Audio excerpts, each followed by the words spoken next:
Facebook CEO Mark Zuckerberg has been caught blasting the COVID-19 jabs to his inner circle, describing them as experimental and warning his staff to be very cautious about the unproven gene technology. Regardless of how you feel about vaccines, this leaked footage from Facebook headquarters is very relevant.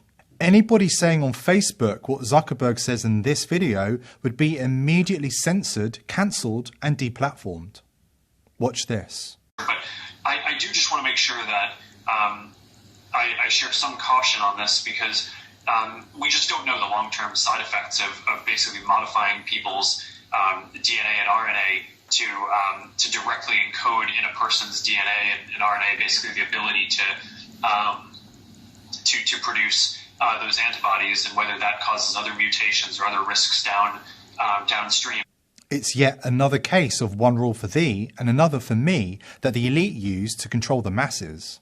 While Zuckerberg felt compelled to warn his nearest and dearest about the potential dangers of the experimental gene therapy, ordinary people like you and me were not allowed to express any doubt about the vaccines on social media without paying the price. Freedom of speech has been throttled on Facebook and the other social media platforms in recent years. During the height of the vaccination drive, our right to freedom of speech was trampled on by the mainstream media and fact-checkers acting on behalf of Big Pharma to instill fear in the masses. Simply speaking out and raising genuine concerns, truth-tellers in our society have been punished and deplatformed. Robert F. Kennedy Jr. emerged as one of the most influential voices during the early days of the pandemic, raising awareness about Bill Gates and Big Pharma. Kennedy Jr., who describes himself as a vaccine safety advocate, isn't impressed with the Microsoft founder's track record of pushing vaccines on vulnerable populations and in some cases causing serious health problems.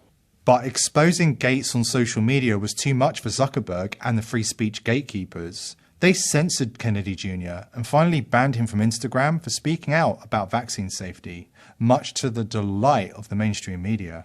Kennedy Jr. wasn't the only one. Joe Rogan endured a year from hell. The mainstream media and fact-checkers came after him, employing numerous smear tactics, each one more cynical than the last, in an effort to destroy his career. His crime? Simply inviting experts from different walks of life onto his podcast and daring to ask them honest questions about the vaccines. I wanted to make this video, first of all, because I think there's a lot of people that have a distorted perception of what I do, maybe based on sound bites or based on headlines of articles that are disparaging. The podcast has been accused of spreading dangerous misinformation, specifically about 2 episodes, a little bit about some other ones, but specifically about 2. One with Dr. Peter McCullough and one with Dr. Robert Malone. Dr. Peter McCullough is a cardiologist, and he is the most published physician in his field in history. Dr. Robert Malone owns 9 patents on the creation of mRNA vaccine technology and is at least partially responsible for the creation of the technology that led to mRNA vaccines. Both these people are very highly credentialed, very intelligent, very accomplished people, and they have an opinion that's different from the mainstream narrative. I wanted to hear what their opinion is. I had them on, and because of that, those episodes in particular, those episodes were labeled as being dangerous. They had dangerous misinformation in them. The problem I have with the term misinformation, especially today, is that many of the things that we thought of as misinformation just a short while ago are now accepted as fact. Like, for instance, 8 months ago, if you said, if you get vaccinated, you can still catch COVID and you can still spread COVID, you would be removed from social media. They would ban you from certain platforms. Now, that's accepted as fact. If you said, I don't think cloth masks work, you would be banned from social media. Now, that's openly and repeatedly stated on CNN. If you said, I think it's possible that COVID-19 came from a lab, you'd be banned from many social media platforms. Now, that's on the cover of Newsweek. All of those theories that at one point in time were banned were openly discussed by those 2 men that I had on my podcast that have been accused of dangerous misinformation. Kennedy Jr. and Rogan are just the tip of the iceberg.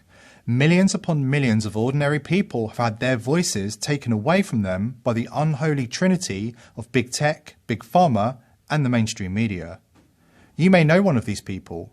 You may be one of these people yourself. If you have had your voice silenced by social media overlords, do not despair. There are too many of us to hold back. The global elite won't be able to silence all of us forever. As George Orwell said, in a time of universal deceit, telling the truth is a revolutionary act. We must continue to stand together and support those who dare to ask questions and speak the truth.